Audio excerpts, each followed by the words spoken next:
বাচ্চাটা খুলেছে, দেখো এবার কি করতে চাইছো।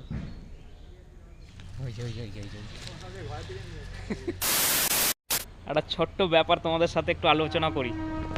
ব্যাপারটা হচ্ছে সবার ঘরে কম বেশি ইঁদুর আছে।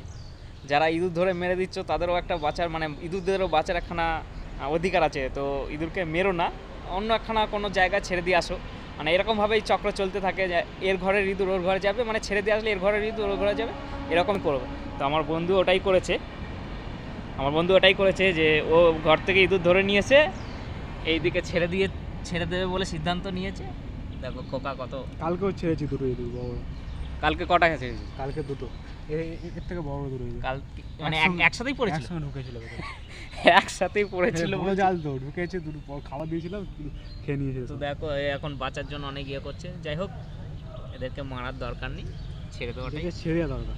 হ্যাঁ, কি হবে একটা জীবন নিয়ে, ছোট্ট একটা জীবন নিয়ে ওরাও কিছু না কিছু আমাদের প্রকৃতির ভারসাম্য বজায় রাখছে। যাই হোক, তো দেখো এখানে লোকালয়ে অনেক বাড়ি ঘর দোয়ার আছে, তো এদের ঘরেই আবার চলে যাবে। পুকুরে যাবে, এদিকে পুকুরে যাবে না, এদের সব পুকুর দিয়ে ওইদিকে কোথাও চলে যাবে। এ পালক খেয়ে নিল না, পালকটা দেখলো, ছেড়ে দে এবার। দাও, বাচ্চাটা খুলেছে, দেখো এবার কি করতে চাইছো।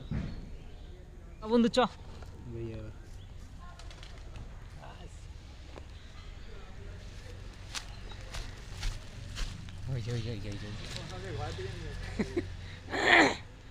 তো যেটা বললাম, এটা সবাই মেরো না, ওকে ছেড়ে দাও, ওরও বাঁচার শখ আছে।